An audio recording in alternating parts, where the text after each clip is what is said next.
A liturgia da palavra de hoje, ela nos faz uma exortação em que nós precisamos ficar muito atentos, porque nós podemos correr um sério risco de não colocarmos em prática aquilo que a palavra de Deus hoje vai nos exortar, aquilo que a palavra de Deus hoje vai nos chamar a atenção, porque a gente tem vivido numa sociedade onde as pessoas não têm limites, e a falta de limite vai gerando muitas outras consequências, porque quem não tem limite acaba não tendo respeito com o outro. Ele não sabe a hora que ele tem que parar, ele não sabe até onde ele pode ir, e quando ele não tem limite, ele acaba passando por cima de tudo e de todos. Então, a palavra de Deus hoje vai nos fazer essa alerta que é preciso que aconteça correções na nossa vida. É preciso que a gente entenda até onde nós podemos ir, qual é o nosso limite, seja para fazer, seja para falar, seja para conviver. Se nós não tivermos limite, porque hoje a gente escuta muito, os jovens estão rebeldes, os jovens estão se perdendo. A gente vai falando tantas coisas dos jovens, mas talvez os jovens rebeldes de hoje, talvez aqueles que estão buscando tantos caminhos errados, é porque na sua infância não tiveram um limite. É porque de repente não teve alguém do lado para dizer, não faça isso. Você não pode fazer. Ou seja, a falta de um não na vida de uma criança pode torná-la depois rebelde na sua juventude. Por isso que a palavra de Deus hoje vai falar de correção, que nós precisamos ser corrigidos, porque senão nós vamos viver cada vez mais, tendo cada vez mais uma sociedade sem limite, onde as pessoas não se respeitam, onde os jovens não se respeitam, onde os adultos não se respeitam, achando que pode fazer qualquer coisa, principalmente quando vão para trás de um celular numa rede social, onde começa a caluniar a vida das pessoas, onde começa a difamar a vida das pessoas, onde vai colocando para fora tudo aquilo que a gente tem de pior de dentro de nós, a gente muitas das vezes coloca para fora, escondido atrás de um celular. Isso é falta de limite.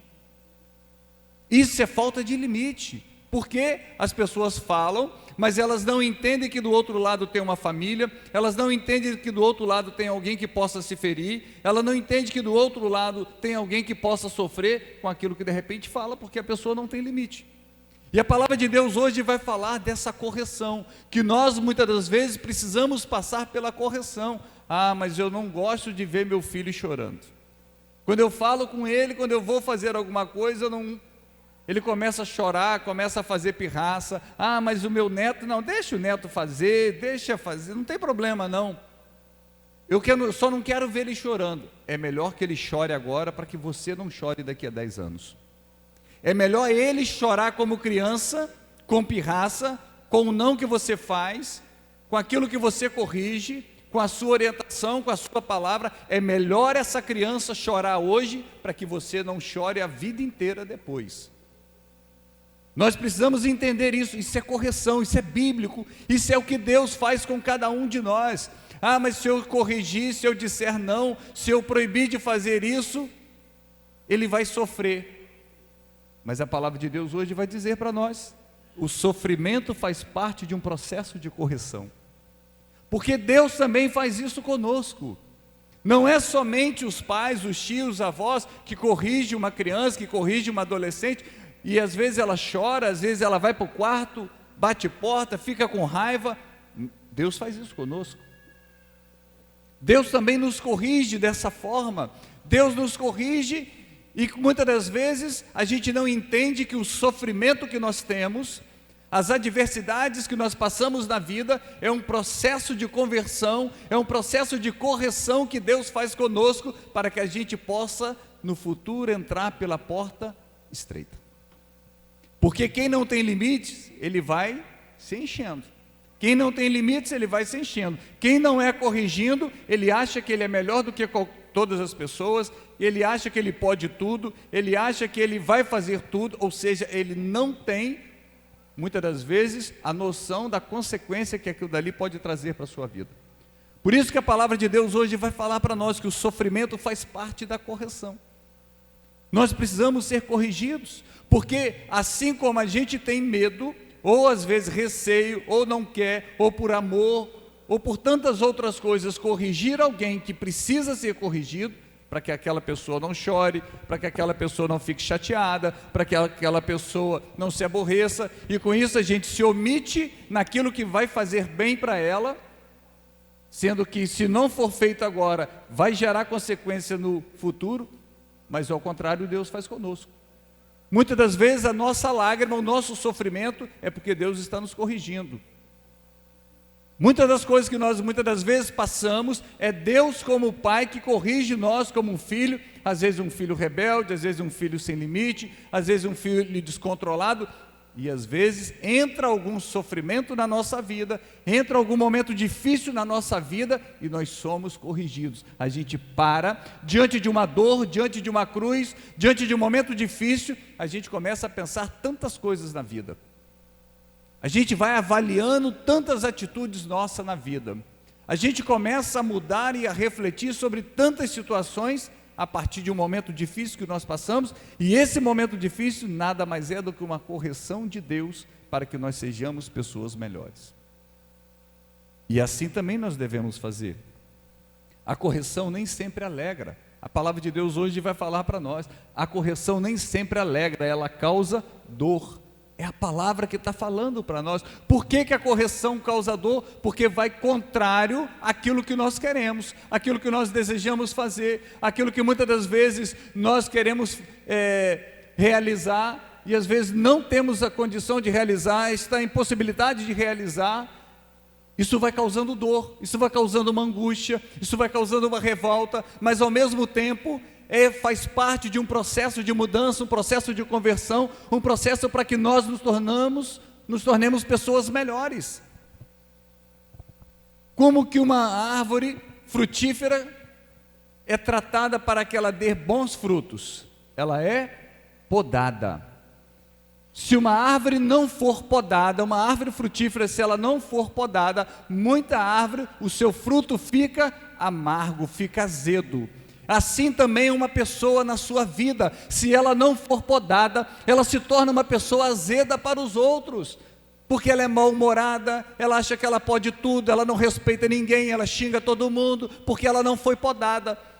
Então as podas que Deus dá na nossa vida, as podas que um pai deve dar para o seu filho na sua infância, é para que ele não se torne na sua juventude uma pessoa amarga, indesejável. Quando chega aquela criança, aquele adolescente, aquele jovem, e agora já chegou, vai virar bagunça, agora essa pessoa, ou seja, não é esse o olhar que Deus quer que a gente tenha, muito pelo contrário, mas a gente precisa ter a coragem de fazer as podas que são necessárias na vida de uma pessoa, seja na criança, seja no adolescente, seja adulto. A gente precisa ter a coragem de dizer: não, não pode, não faça isso, isso está errado. Mas se nós formos pessoas omissas, mas ele vai ficar chateado comigo, se eu falar isso meu filho vai ficar chateado, se eu falar isso meu irmão vai ficar chateado. Mas é melhor ele ficar chateado e depois entrar no céu, do que ele ficar feliz hoje e depois estar no inferno. Por quê? Porque a correção nos coloca no caminho correto, a correção nos coloca no caminho certo, a correção nos coloca aonde nós devemos estar, da maneira que nós devemos estar. Por isso que a palavra de Deus hoje vai nos exortar sobre isso. Não tenha medo de uma correção, e nem sempre a correção ela precisa ser brutal, ela precisa ser agressiva, ela precisa ser desrespeitosa. Não, muito pelo contrário, nós podemos fazer uma correção no amor, nós podemos fazer uma correção de uma forma gentil, de uma forma dócil, mas o que não pode é que falte a correção.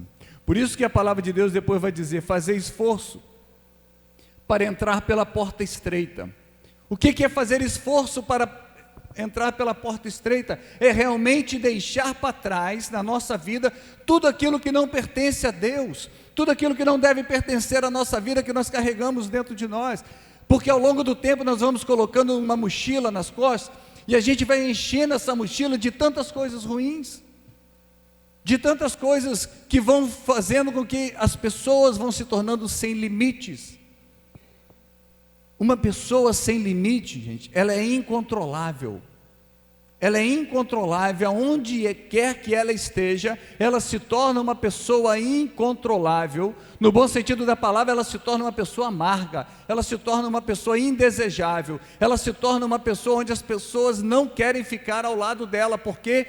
Porque ela não respeita ninguém, ela não respeita as pessoas, ela não respeita o ambiente, porque ela se sente melhor, ela se sente capaz e no direito de fazer todas as coisas, e não é assim, a vida não é assim. O meu limite tem que ser aonde começa o seu. Eu preciso saber aonde eu tenho que parar, eu preciso saber aquilo que eu posso falar, eu preciso saber aquilo que eu posso fazer, mas se nós não tivermos essa responsabilidade de falarmos para as pessoas que nós amamos, qual é o limite dela, ela vai se tornar insuportável no futuro. Ela vai se tornar, me desculpe, indesejável no futuro, ninguém quer ficar perto, porque ela se torna uma pessoa rebelde, uma pessoa prepotente, uma pessoa orgulhosa, uma pessoa vaidosa, aonde tantas coisas ela vai achando que ela é sempre a superior dos outros, porque ela pode fazer tudo. Mas quanto mais assim, maior é o sofrimento. Quanto mais ela pensa assim, ela vai se tornando uma pessoa vazia, porque ela é autossuficiente. Eu posso, eu sei, eu faço, tem que ser do meu jeito, porque é a prepotência, é a arrogância. A arrogância faz parte de uma pessoa sem limites. Por isso que a palavra de Deus hoje vai nos exortar quanto a isso. Nós precisamos ser pessoas que impõem limites e que nós também tenhamos limite. Quantas pessoas que vão para trás de um aparelhinho, como esse daqui na minha frente, um aparelhinho de celular, e ali parece, me desculpa, eu vou falar de uma maneira figurada, parece um carro sem freio, de morro abaixo, aonde ela não tem respeito nenhum pelas pessoas, onde ela não tem respeito nenhum pelas famílias, onde ela não tem respeito nenhum por aquele que vai ouvir ou que vai ver aquilo que ela está falando, e ela sai atirando sobre todo mundo, ela sai metralhando sobre todo mundo, se fere quem quiser do outro lado. A vida não é assim, a vida não é assim, principalmente para nós que somos pessoas que cremos em Deus, somos pessoas tementes a Deus, somos pessoas que confiamos em Deus, e o princípio do cristianismo é amar o próximo. Não adianta eu ficar 24 horas na igreja, não adianta eu ficar 7 dias na igreja, se eu não sou capaz de respeitar o meu irmão que senta no mesmo banco que eu na igreja. Se eu não sou capaz de respeitar o meu vizinho, se eu não sou capaz de respeitar a pessoa que trabalha comigo, se eu não sou capaz de respeitar a minha família, que tipo de cristão eu sou? As máscaras caem. Mais cedo ou mais tarde as máscaras caem. Então não adianta a gente viver de máscara na igreja, não adianta a gente viver uma máscara de santidade, de bonzinho, estou todos os dias na igreja, mas eu falo o que eu quero. Eu falo o que eu quero mesmo, comigo não tem isso não, eu falo o que eu quero. Cuidado, que um dia vão falar o que querem e você vai se ferir muito, e você vai chorar muito, e você vai se ofender muito, porque do mesmo jeito que você fala o que você quer, e que você acha que você tem que falar o que você quer, você pode encontrar uma pessoa que pensa da mesma forma que você, e você vai ouvir aquilo que você não quer, e vai carregar ferida por muito tempo na sua vida, porque o mundo dá voltas. Então que nós possamos pedir hoje ao Senhor essa graça, de nos trazer a graça da correção, e de sermos pessoas com limites, e educarmos também as pessoas que nós amamos para que tenham limite. Louvado seja nosso Senhor Jesus Cristo.